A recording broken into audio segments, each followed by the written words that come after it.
Hai teman-teman, kembali lagi dengan Gram di sini. Kali ini saya akan membawakan cerita baru dengan judul Kutukan Kembang Desa Pembawa Sial. Cerita ini ditulis oleh Kak Ram dan Hadi. Jadi buat kalian yang ingin membaca ceritanya secara langsung, kalian bisa kunjungi link dan profil yang sudah saya sertakan di deskripsi.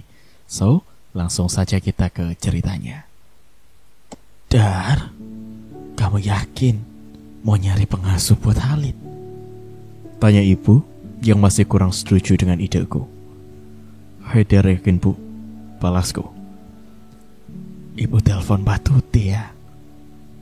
Mbak Tuti ini dulunya pengasuhku sewaktu kecil. Gak usah bu, biar aku cari sendiri aja.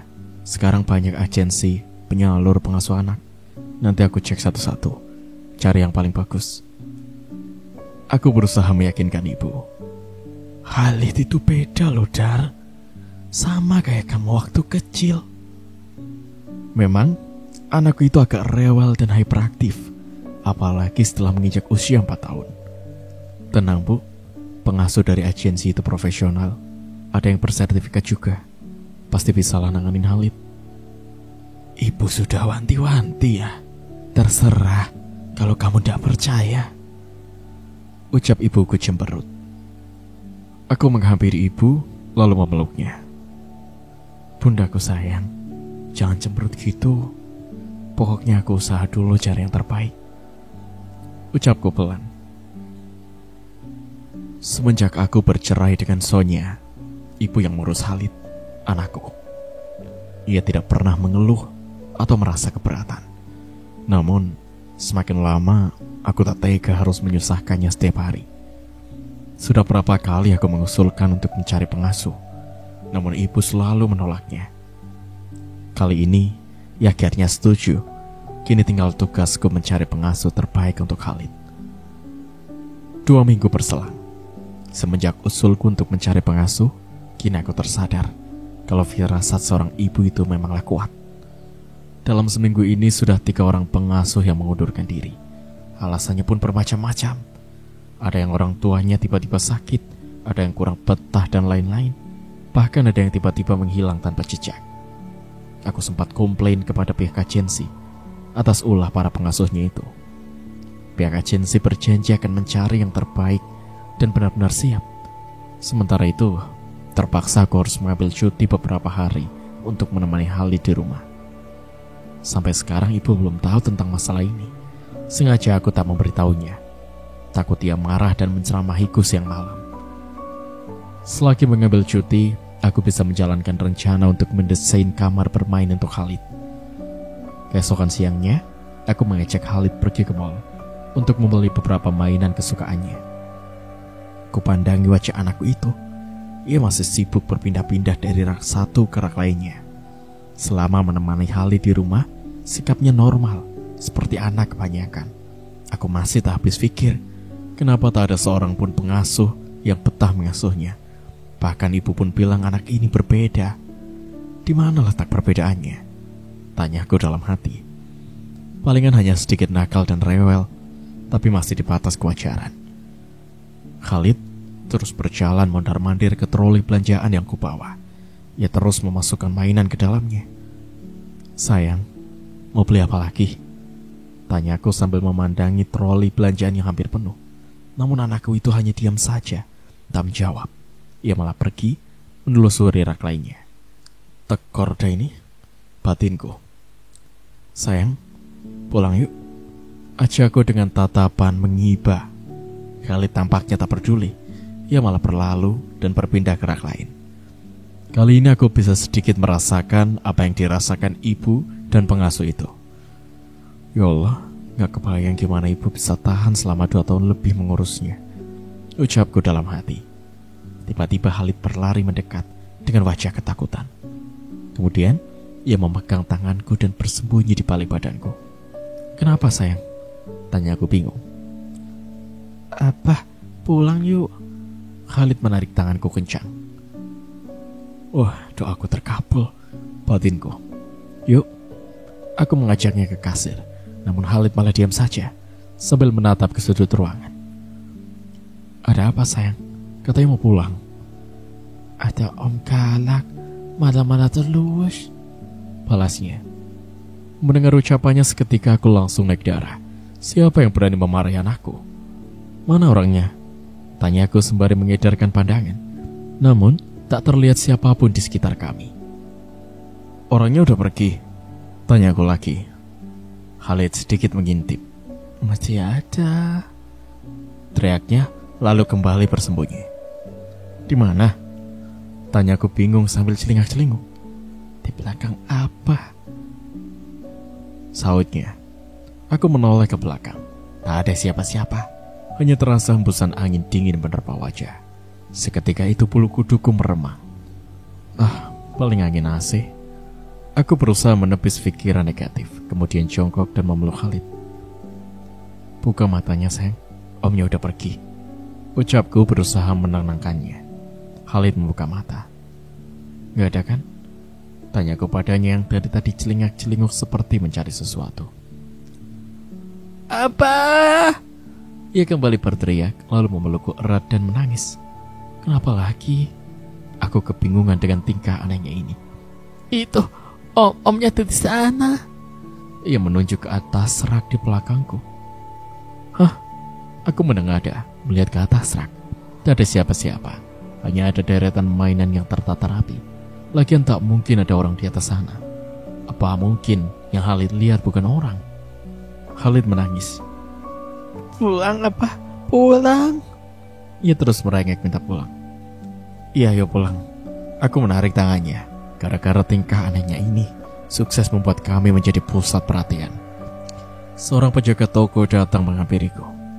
Ada apa, Pak? Tanyanya.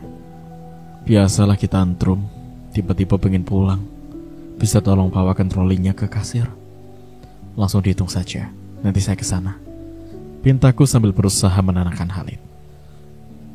Aku gak mau mainannya. Aku gak mau mainannya. Apa pulang? Ucap Khalid ketika tahu troli belanjaannya mau dibawa. Jadi gimana, Pak? Tanya wanita penjaga toko. Aduh, gimana ya?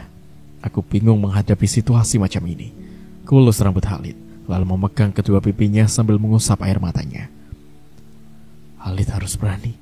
Kenapa ada di sini? Sekarang pilih mainan mana yang mau dibawa pulang. Ucapku lembut. Tak lama kemudian Khalid sudah mulai tenang dan membuka matanya. Kurai sebuah mainan di rak belakang. Sayang, mainin aja ya. Jangan lihat kemana-mana. Ucapku sambil memberikan sebuah rupik untuk mengalihkan perhatiannya. Usahaku berhasil. Ia mulai memutar-mutar rupik itu. Sayang, mainan mana yang mau dibawa pulang? Tanyaku. Semuanya apa? Balasnya, membuatku sedikit menyesal menanyakan hal itu. Aku mendorong troli itu ke kasir, sementara Khalid berjalan di sampingku. Lengannya masih menggenggam dan menggeser-geser warna di rubik itu. Wanita penjaga toko tadi tersenyum. Jadi semuanya, Pak? Iya, balasku pasrah. Kutatap wajah Khalid lalu mengelus rambutnya. Sementara itu bunyi alat pengecek harga terus terdengar dari meja kasir. Semuanya jadi 6.725.000, Pak. Ucap kasir. Aku menarik nafas panjang. Debit ya, Mbak. Ucapku sambil menyerahkan kartu ATM yang tiba-tiba terasa lebih berat. Tidak apa-apa. Sekali-kali mengeluarkan uang lebih. Toh ini demi kebahagiaan anak semata wayangku. Batinku menghibur diri sembari memasukkan kembali semua mainannya ke dalam troli. Mbak, ini rupiknya lupa dihitung. Aku lupa dari tadi Khalid masih memegang rupiknya. Itu buat anaknya aja, Pak. Wah, makasih banyak. Mungkin karena aku sudah belajar banyak, jadi ada bonus. Toh begitu tadi ku ambil barang yang lebih mahal. Setelah semuanya beres, kami berjalan keluar toko. Khalid memasukkan rupiknya ke dalam troli yang kubawa. Loh, keudahan? Kan warnanya belum sama semua. Bosen apa? Khalid sepertinya sudah lupa kejadian di toko tadi. Ia sudah kembali ceria dan berlari-lari mendekati deretan toko. Aku terus memperhatikannya. Tak bisa melepaskan pandangan. Sesekali harus berhenti untuk menariknya ketika ia berniat masuk ke dalam toko. Ayo, katanya tadi mau pulang. Ucapku sambil mengajaknya mendekat ke troli. Apa? Mainan itu. Khalid menunjuk mainan yang terpajang di salah satu etalase toko. Ayo dek, lihat aja dulu, rayu wanita penjaga toko itu seketika mendengar percakapan kami.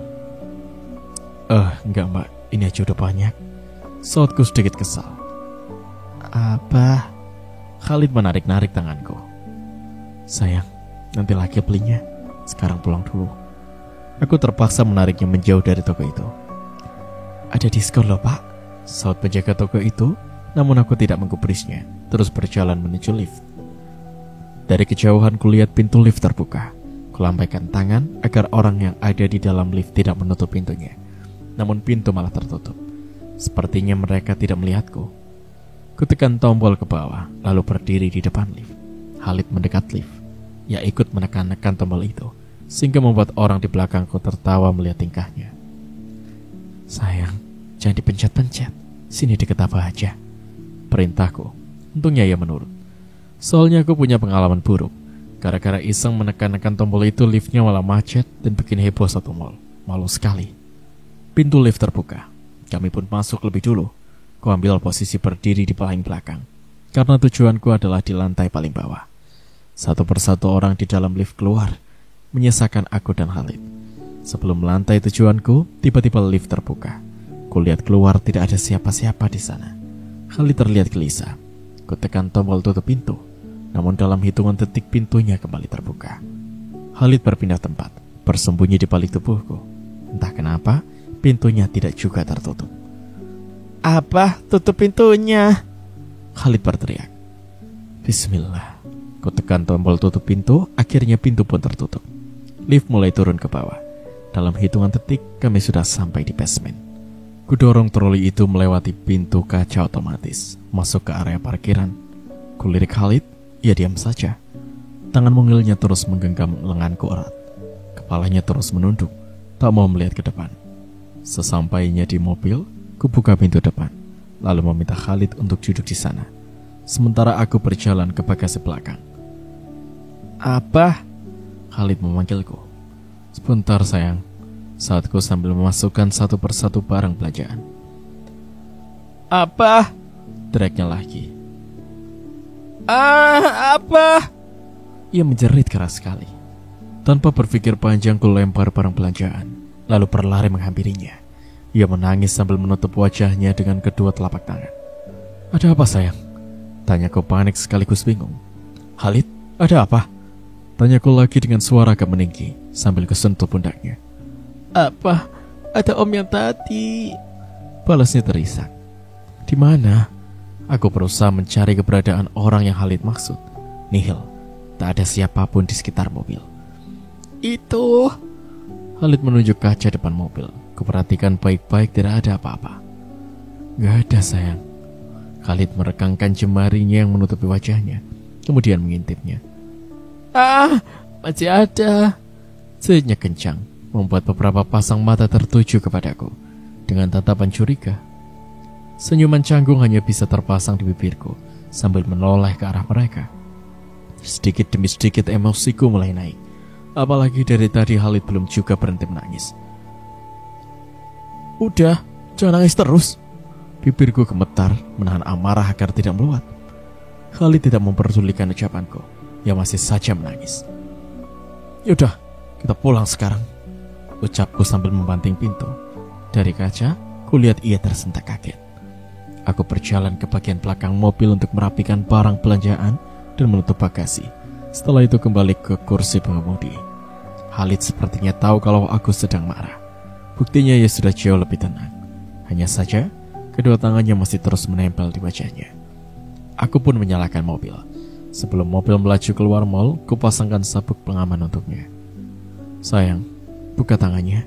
Sekarang udah di luar, ucapku sambil menunggu antrian bayar parkir. Khalid melepaskan kedua tangannya. Hanya saja matanya masih terpejam. Buka matanya sayang, gak usah takut. Khalid membuka matanya. Beberapa detik kemudian kembali menjerit dan menutup wajahnya. Ceritanya itu terdengar sampai keluar mobil. Tiba-tiba terdengar bunyi klakson mobil bersautan dari kaca spion. Terlihat beberapa orang berjalan mendekat. Tak lama, pintu di sampingku mulai digedor-gedor dengan cepat. Keluar! Woi, keluar! Mereka mulai berteriak, memintaku membuka pintu. Dengan gegas ku buka kaca jendela. Ada apa ya? Tanyaku bingung. Keluar! Teriak seorang wanita berbaju biru, diikuti dengan beberapa orang lain yang mulai menarik lengan bajuku. Sabar, ada apa ini? Seorang satpam datang setelah melihat ada keributan.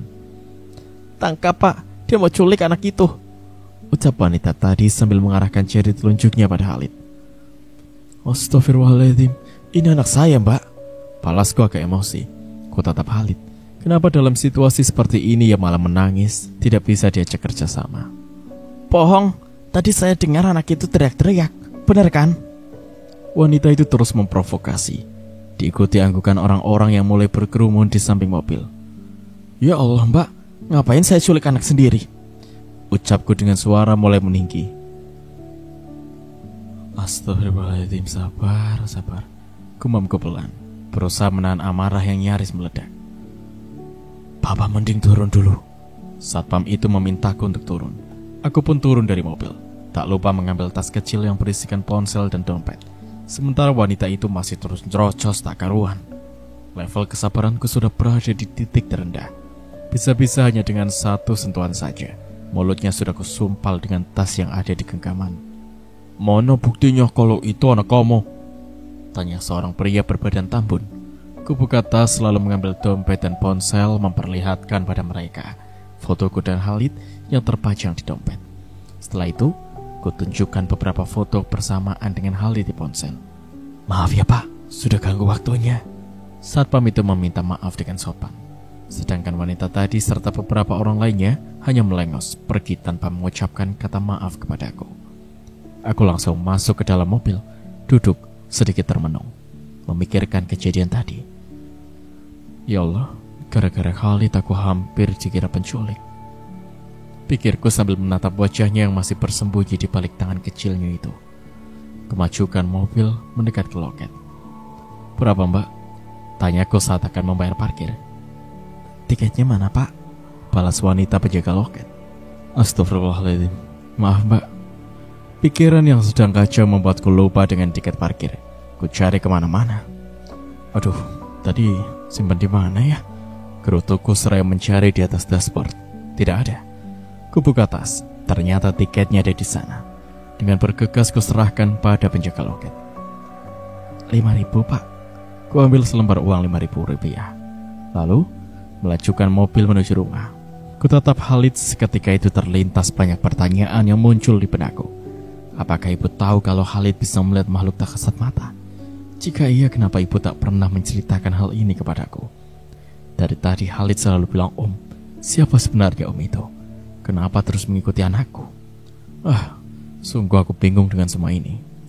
Sepanjang perjalanan rasanya sulit sekali berkonsentrasi. Beberapa kali terdengar umpatan dari pengendara motor yang nyaris terserempet. Di lampu merah, kulihat orang hilir mudik. Seorang pedagang asongan menawarkan dagangannya, tapi aku tak meliriknya sedikit pun. Tatapan ini hanya tertuju pada lampu merah. Aku hanya ingin segera sampai rumah, kemudian merebahkan badan. Tidur merupakan obat yang paling mujarab bila sedang emosi seperti ini. Saat sedang fokus melihat lampu merah, tiba-tiba terasa sentuhan di tangan kiri. Spontan aku menoleh. Ternyata itu tangan Khalid. Ia tak lagi menutup wajahnya. Senyumku mengembang, diikuti gerakan tangan yang mengelus-elus rambutnya.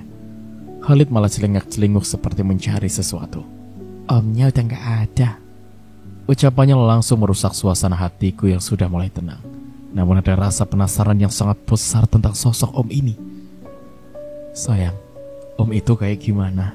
Tanyaku sambil mengusap-usap wajahnya yang basah dengan tisu. Besar, hitam, giginya jelek, matanya merah, kukunya panjang. Khalid coba mendeskripsikan sosok tersebut. Jujur, pengetahuanku tentang hal-hal gaib sangatlah minim. Aku tak tahu makhluk jenis apa yang ia lihat. Khalid, jangan takut. Kalau om tadi datang lagi, suruh pergi aja. Nasihatku. Iya, Pak. Lampu sudah berubah menjadi hijau. Bunyi klakson persautan. Kuinjak pedal gas, melaju melewati jalan raya yang masih ramai. Duh, macet lagi. Gerutuku ketika akan melewati alun-alun. Lupa kalau setiap malam minggu selalu ada acara musik dan bazar di sana. Terpaksa aku berbalik arah, memilih untuk melewati jalan di pinggir irigasi. Jalan yang terlihat lebih sepi dan gelap. Penerangannya hanya bergantung dengan lampu rumah warga. Di sepanjang irigasi masih banyak pepohonan besar. Terlihat pula beberapa orang memarkirkan sepeda motornya di dekat pohon. Khalid hanya diam, tak bersuara sedikit pun. Kulirik wajahnya yang terlihat tegang. Matanya terus menyorot ke depan. Sayang, ku panggil namanya tapi ia tak merespon. Sayang, panggilku sambil menoleh kepadanya. Apa? Awas! Khalid berteriak sambil menunjuk ke depan. Teriaknya itu cukup mengagetkanku. Ditambah ada suara benturan keras di bagian depan mobil. Dengan cepat ku injak pedal rem.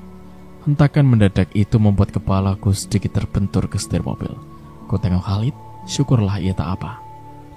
Ada yang sakit gak, sayang? Tanyaku. Apa? Khalid malah menutup wajahnya lagi. Ada apa, sayang? Tanyaku bingung. Apa? Itu? Khalid menunjuk ke kaca depan mobil. Astagfirullahaladzim. Sontak aku beristighfar ketika pemandangan menyeramkan ada di hadapanku. Jantung pun berdetak sangat kencang. Rasanya nyaris meledak. Cairan berwarna merah dan kental mengalir secara perlahan dari atap mobilku. Perlahan menutupi kaca depan. Darah, pikirku. Apakah itu benar-benar darah? Kini kaca depan sudah berubah warna menjadi merah darah. Tanganku gemetar. Kaki pun terasa lemah sekali. Bahkan aku tak sanggup membuka pintu mobil untuk mengeceknya. Apakah aku menabrak seseorang? Pikirku. Kubuka pintu perlahan. Baru saja kaki kanan menginjak aspal. Hoi, kalau berhenti jangan di tengah jalan. Seorang pengendara motor meneriakiku. Spontan kututup pintu mobil. Ia hanya lewat begitu saja. Apakah tidak melihat kaca mobilku perlu merendara? Ku ambil nafas panjang sambil mengumpulkan keberanian. Perlahan, tangan kiri meraih handle pintu. Pintu pun terbuka. Sebelum turun, ku ambil ponsel di dalam tas, lalu menyalakan lampu sorot. Sementara Khalid masih diam di kursinya, tak bergerak. Aku melangkah keluar, berjalan ke depan mobil. Kuarahkan lampu sorot ke kap mobil. Tak ada percak darah sedikit pun. Aku terus berjalan lalu berdiri di depan mobil. Kemudian membungkuk, meraba-raba bemper mobil. Tak ada tanda-tanda benturan. Kuintip bagian bawah mobil sambil menyorotnya dengan lampu ponsel. Sepasang kaki terlihat di belakang mobil. Posisinya berdiri, tanpa alas kaki. Spontan aku berdiri dan berlari ke belakang. Nihil, tak ada siapa-siapa di sana. Dari kaca mobil belakang kulihat seseorang sedang duduk di samping Khalid alias kursiku. Dari belakang hanya terlihat rambutnya yang panjang. Dengan tergopoh-gopoh aku mendekati pintu depan. Terkunci. Khalid, buka! Teriakku sambil terus menarik handle pintu. Kutempelkan wajah ke jendela, mengintip ke dalam mobil. Wajah wanita itu sudah ada di hadapanku. Kulit wajahnya terkelupas dengan darah yang masih menetes. Matanya nyaris terlepas dari lubangnya. Mulutnya robek sampai ke pipi. Ia tersenyum menyeringai melihat ada darah yang menetes di salah satu sudut mulutnya. Sontak, aku melangkah mundur dengan jantung yang berdegup kencang. Tubuh pun gemetar setelah melihat sosok yang menakutkan itu. Ini baru pertama kalinya aku melihat makhluk seperti itu. Aku tidak boleh takut, ucapku dalam hati terus menguatkan diri.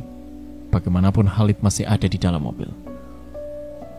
Pergi, jangan ganggu. Kepalan tanganku terus menghantam kaca jendela. Pergi, Khalid, Khalid. Aku terus berteriak sambil memukul kaca. Terlihat wanita itu mendekati Khalid. Tangannya mendekap tubuh anakku dengan erat. Khalid meringkuk ketakutan. Sementara wanita itu terus mendekapnya. Ia menoleh ke arahku, masih dengan senyuman menyeringai. Cairan merah turun dari atap mobil menetes ke wajahku. Baunya anyar sekali. Aku melangkah mundur. Hanya bisa melihat dengan pasrah saat seluruh bagian mobil sudah tertutup darah. Kepalaku sudah mulai pusing. Mata pun berkunang-kunang. Tak kuat melihat kejadian mengerikan ini hingga terduduk lemas di tengah jalan. Apa? Sehab-sahab terdengar suara teriakan Khalid dari dalam mobil. Kini mobil sudah tenggelam dalam lautan darah. Suara Khalid pun sudah tak terdengar. Aku bersimpuh, memohon bantuan pada Zat yang Maha Besar. Ya Allah, tolong anakku, ucapku lirih, air mata pun mengalir. Tak bisa terbendung lagi. Dalam keadaan pasrah ku edarkan pandangan, melihat situasi sekitar. Tak ada satupun kendaraan yang lewat. Terakhir hanya pengendara motor yang tadi menegurku. Rumah warga pun menghilang dalam gelap. Hanya terlihat deretan pohon besar yang tersorot lampu depan mobil. "Nak, bangun!" Terdengar suara seseorang di belakangku. Spontan, aku menoleh. Seorang pria parubaya sudah berdiri di dekatku. Ia mengulurkan tangannya, membantuku berdiri. Aku tertegun. Bagaimana bisa dalam keadaan gelap begini wajahnya seperti memancarkan cahaya. Cahaya yang sama sekali tak menyilaukan. Bahkan pancarannya menghangatkan tubuhku yang dari tadi terasa dingin. "Kenapa kamu di sini, Nak?" tanya kakek itu sambil memegangi tubuhku yang masih kesulitan berdiri. Anak saya, Kek. Anak saya ada di dalam mobil," balasku sambil mengarahkan jari telunjuk ke mobil yang sudah berwarna merah darah. Kakek itu menatap mobil, tatapannya sangat tajam. Seketika itu pula raut wajah berubah seperti marah. "Hei, wanita iblis, keluar dari sana!" Kakek itu berteriak dengan tangan mengepal menahan amarah.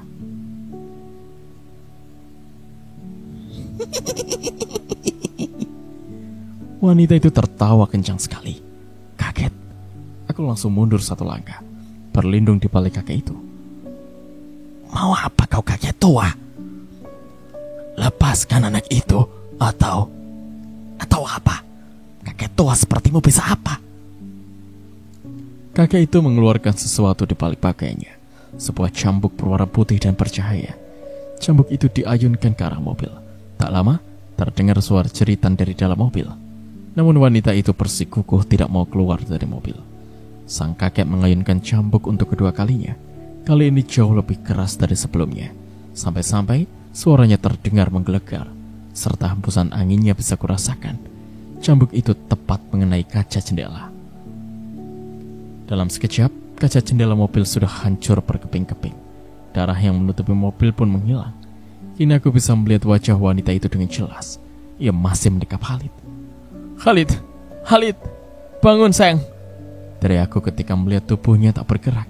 Rasanya ingin sekali mendekatinya, tapi kakek itu menahanku. "Pergi, atau pecutan terakhir ini akan mendarat di tubuhmu," ancam kakek itu. Wanita itu menyeringai ke arahku, lalu menjulurkan lidahnya yang panjang. Ia menjilat-jilat wajah Khalid. "Akan ku bawa anak ini," ucapnya terus menjilati wajah anakku. Bagiku itu sungguh pemandangan yang menyakitkan sekaligus menyeramkan.